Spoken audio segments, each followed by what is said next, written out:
You stand before a new patch of ground, full of dreams and seed packets. Your trowel is clean, your spirit high, until it hits the earth with a jarring thud. This isn't soil, you think, it's more like potter's clay or even a building material. The realization dawns. You're dealing with heavy, compacted clay. In summer it bakes into a cracked crust, repelling water. In winter it turns into a sticky, waterlogged mess.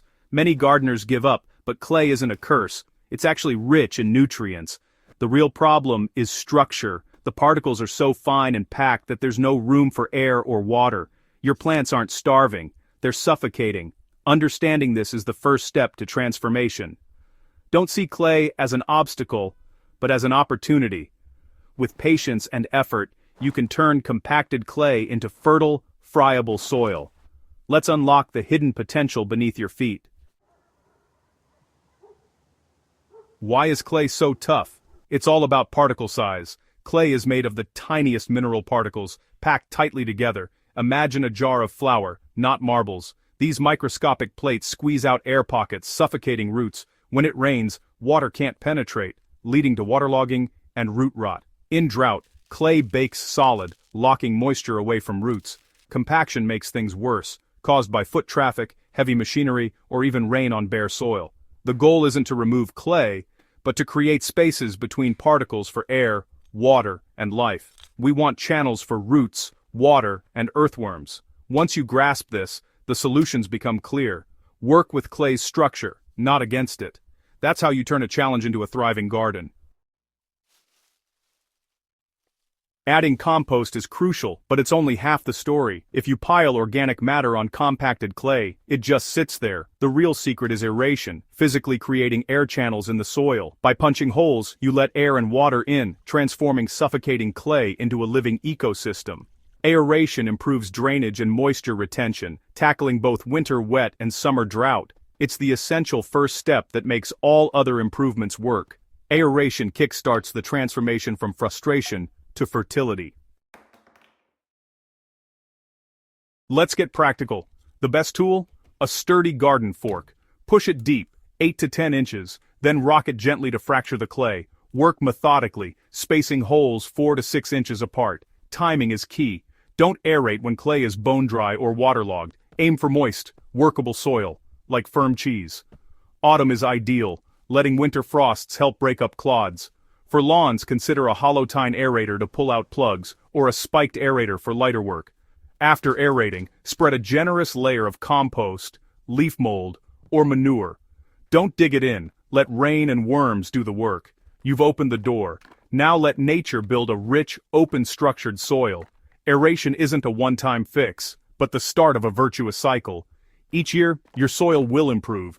With patience, you'll see a transformation. This is how you turn clay into a gardener's dream. Years ago, a neglected patch in my garden was a brick-hard layer of yellow clay. Nothing grew, no matter how much compost I added. One autumn, I tried aeration instead of digging. I spent hours forking holes, rocking the fork back and forth. It was hard work, but each hole felt like a small victory. I spread compost over the top and left it for winter. By spring, the soil was softer, and worms had moved in. I planted hardy perennials, and they thrived. The next year the soil was dark and crumbly. That once barren patch became the most bountiful part of my garden. The lesson, never give up on your soil. Sometimes all it needs is a chance to breathe. Achieving friable soil is a triumph, but maintenance is key. Clay tends to recompact, so keep adding organic matter every autumn. Mulch with compost, leaf mold, or manure to feed soil life and keep air channels open. After initial aeration, disturb the soil as little as possible. Adopt a no-dig approach. Plant directly into the mulched surface and let roots and worms do the work. Avoid walking on beds, especially when wet. Use boards to spread your weight. Create permanent paths to keep growing areas free from compaction. Grow green manures or cover crops like clover or rye to maintain structure and add organic matter. Cut them down and leave the foliage as mulch. Roots will rot in place, creating more channels. This keeps your soil active and your hard work intact. Don't expect perfect soil in one season. Improving clay is a marathon. Start with robust, deep-rooted plants like geraniums or squash to help break up the soil. Avoid adding sand unless you can mix it 50-50 with clay, otherwise you risk making concrete. Use coarse organic matter or horticultural grit instead.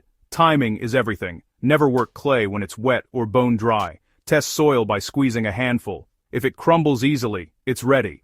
Don't give up after one try. Repeat aeration is needed, especially in the first couple of years. Think of it as building a long-term relationship with your garden. Consistency and patience pay off. Avoid common mistakes and you'll succeed. The journey is as important as the destination. If this helped, subscribe to Soil Stories and share with a fellow gardener. Together we can turn frustration into fertility.